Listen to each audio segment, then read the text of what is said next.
Today I will show you a drama, biography, crime film from 2002, titled Catch Me If You Can. An FBI agent, Carl Henratty, is speaking to the French police telling them he has orders to see a man named Frank Abagnale.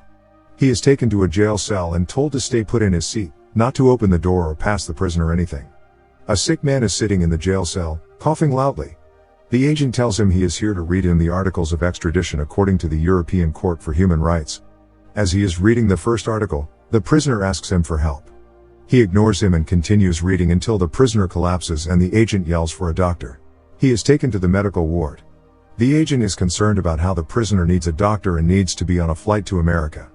Meanwhile, the prisoner disappears. The crowd in the jail riles up and cheers as the prisoner tries to make a run for it. He is eventually caught by the police as he lies helplessly on the ground. 6 years ago at the New Rochelle Rotary Club, in 1963, Frank William Abagnale Sr. is declared a lifetime member of the club by his friend, Jack Barnes. Frank Sr. gives a speech and mentions a story about 2 mice falling into a bucket of cream. 1 mouse drowned and died, while the other worked hard and churned the cream into butter, thus making it out alive. At home, his son Frank Jr. dances with his mother as his father lovingly tells him the story of how he met his wife. The parents dance as Frank Jr. watches them joyfully. Frank Sr. comes and wakes his son up for an important meeting. They head out to get a suit. He lies to a woman about his father dying, saying he needs a suit for his son for a military funeral. He pulls out a necklace from his pocket out of the blue and tells her it must have slipped off her neck. Frank Jr. parks the car. His father tells him to hold the door, wait for him and not to go anywhere. He says that the reason the Yankees always win is because everyone can't help looking at the pinstripes. Frank Sr. goes to Chase Manhattan Bank asking for a loan. He is told he can't be accommodated due to having unresolved business with the IRS and being involved in government tax fraud. He mentions his accolades, but they don't help him much. The family is forced to sell their car and house and move into an apartment. After coming home one day, Frank Sr. sees his son making pancakes and asks where his mother is. She went looking for a job. His father says he won't have pancakes on his 16th birthday, telling him he put $25 for him in the bank. He hands his son a checkbook. He flips through the checks happily, eyes glittering. Frank Jr. goes to school in uniform and gets bullied. The bully says he looks like a substitute teacher and Frank just rolls with it. He decides to pose as one, doing an amazing impersonation, making his bully read French out loud, embarrassing him. When the actual substitute shows up, he convinces even her. Apparently this went on for a week before the school figured it out. His parents were called and informed of their son's shenanigans. He even held a teacher-parent conference and planned a class field trip. Frank is sitting outside and helps a girl make her note for a doctor's appointment look more legitimate by telling her to crease it. One day Frank comes home and catches his mother with Jack Barnes, his father's friend. He feels something is off. His mother convinces him that it's nothing and asks him not to tell his father about this interaction. She tells him she's going out and gives him money. Later, Frank is told about his parents' separation. He needs to make the decision regarding who he'll live with. He is visibly upset and runs away. Back in Paris, 1969, Frank asks the agent when he'll be able to call his father. He is told he can call his father when they reach New York. He initially complains about the room they're staying in, which is the best the FBI can afford, and later concedes, saying he has lived in worse situations, being reminded of the time he was kicked out of a hotel because his checks weren't authentic, for which he blamed the bank. The owner didn't trust him and kicked him out. Frank makes handmade fraudulent checks. He continuously lies to people and convinces them to cash his checks, but they refuse repeatedly. He sees a pilot and stewardesses in New York, thus getting inspired to become a pilot. He writes to his father talking about applying to different airlines in hopes of getting acceptance. His father now owns a stationery store. He disguises himself as a high schooler and takes an interview of an actual pilot, getting information about his line of work. The man tells him about 2 important things a pilot needs: an airline personnel badge and an FAA license. He shows him his license. Frank asks if he can get a copy to put in his article, and the pilot agrees. He asks if he can have his ID too, but the man tells him he can only be given an ID if he is an actual pilot. Frank changes his voice and calls from a telephone booth, posing as a Pan American co-pilot from San Francisco asking for a new uniform, because his old one got lost.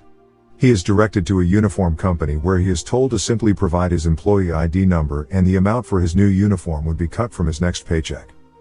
He writes to his father, telling him how he's trying to not be afraid. He apologizes for running away and tells him he'll get everything they lost back.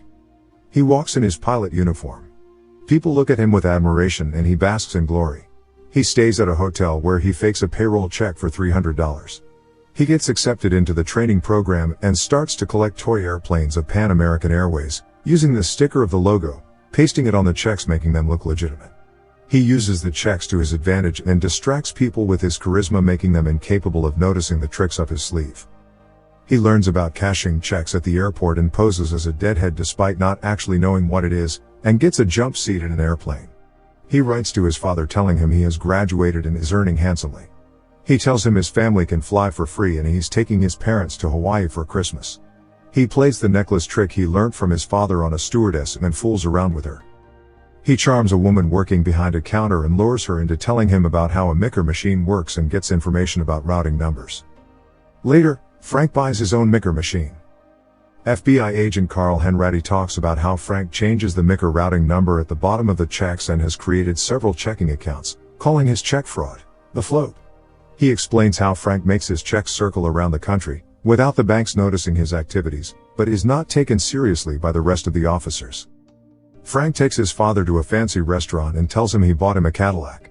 His father tells him he can't drive in a new car when the IRS is on his back. He says he took the train to meet him and he'll take the train on his way back. He reminds his son that he is the second mouse, meaning he works hard to be where he is. He mentions closing his stationery store before the authorities could forcefully shut it down. He tells his son that he's fighting for his wife. He toasts to Frank and boosts his confidence. Frank tells him he's going to Hollywood. Agent Carl Henratty is driving with his colleagues, looking disinterested, as they act ridiculously. He tells them an offensive joke. Henratty goes to a motel and finds out Frank is there. He bursts into his room and finds him. Frank turns the situation around by posing as a Secret Service agent named Barry Allen, who is also searching for Frank William Abagnale. Carl still isn't convinced and asks for identification, so Frank casually gives him his wallet. He then tells Carl to sit tight while he gets the evidence downstairs and leaves. Frank purposely leaves his wallet with Carl, telling him he trusts him. After a bit of thinking, Carl actually opens his wallet and finds that it's full of labels and realizes that he has been fooled. Carl assures his team that he now knows Frank's face and voice, which will be helpful in their search for him. He is told not to get himself humiliated anymore. Frank still poses as a high schooler to get more answers from the pilot and finds out about the Skyway Man, who poses as a pilot and flies around the country. There's a story about him in the paper where he is called the James Bond of the sky. Feeling proud of being a sensation, he spends money on buying James Bond suits and gets an expensive car. He meets a model named Cheryl and ends up making her an offer of $1,000 to spend the night with him. Meanwhile, Carl feels frustrated at the laundromat. Carl is working late on Christmas Eve. He receives a call from Frank, who honestly tells him his location, but Carl refuses to believe him.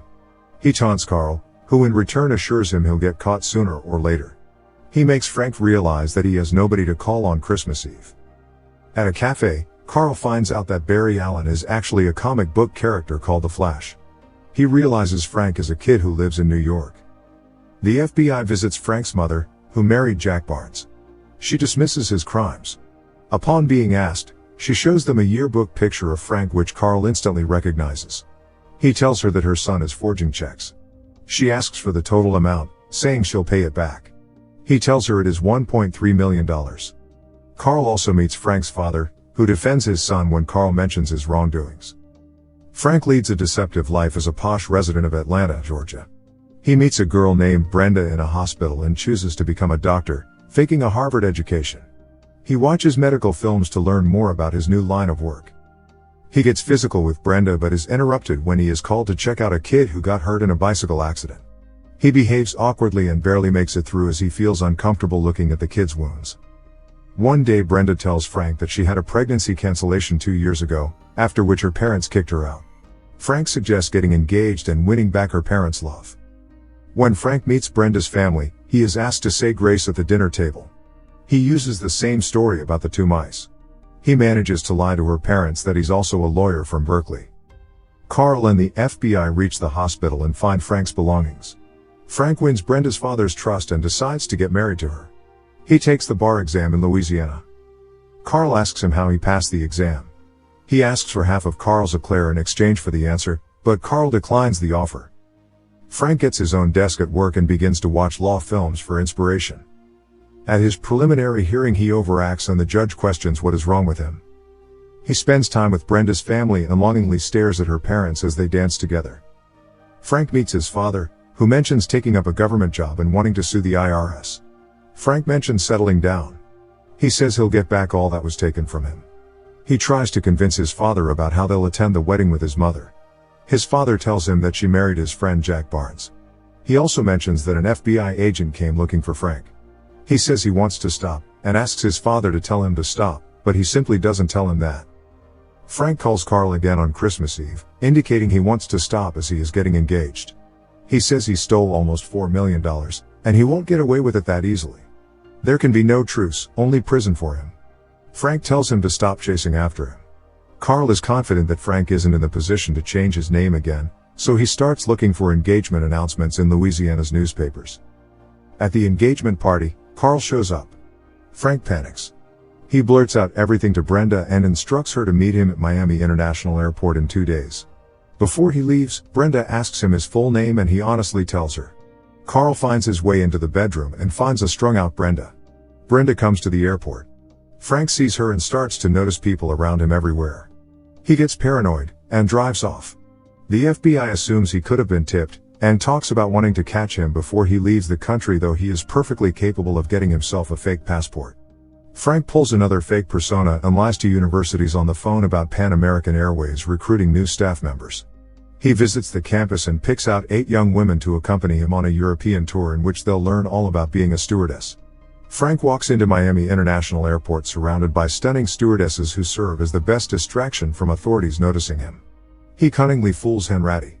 7 months later the FBI discusses the impeccable and carefully crafted nature of Frank's checks. The blame of not being able to catch Frank is pinned on Carl. Carl digs deeper, searching for the reason behind the flawlessness of Frank's checks. He realizes they are printed in France and goes to Montrichard, where he meets Frank. Printing presses are present, as a deranged Frank is in sight. Carl tries to arrest him and tells him that he has the authorities with him. Frank says he's lying and he's working alone. Carl warns him that as soon as he heads out, he'll be killed. He puts on the handcuffs in defeat. The French police arrive and take Frank with them. Carl tells him that he'll have him extradited to the US. Later, during the flight, Frank reminds Carl that he has to call his father as soon as they land. He is told that his father is dead. He doesn't take the news too well, and breaks down in the bathroom, from where he tries to escape through the wheels of the airplane. He runs off to his mother's house and sees a little girl, realizing that his mother has another kid. She has a family of her own. The police eventually arrest him and he is given a sentence of 12 years in total isolation. Carl meets Frank at the phone booth in the prison. He helps Carl in catching a criminal he's been searching for. He gets a job at the FBI's financial crime unit. Frank is out when he sees a pilot's uniform and gets tempted. He asks about Carl's weekend plans. He mentions plans to visit his daughter. Frank doesn't know what to do for the weekend. He looks at his mugshot with captured written on it and tears the picture off. He dresses up as a pilot and is walking away as Carl follows behind him. He again asks Frank how he managed to pass the bar exam. He tells Frank that he'll be seriously punished if he messes up, reminding him that he convinced the authorities for 4 years that he wouldn't run off again. He admits to Frank that his daughter is actually 15, she was 4 when he separated from his wife, and that his plan was cancelled because she was skiing on the weekend. He tells him sometimes it's easier to live a lie. He knows he'll come back to work on Monday because this time, nobody's chasing after him. Carl is at work feeling doubtful about Frank coming back. He comes back and mentions that he actually studied for 2 weeks and passed the bar exam legitimately. Frank ended up living an honest life, helping the FBI catch check forgers as well as using his expertise to design new secure standards for big companies and banks. He got married, had 3 kids and stayed close friends with Carl.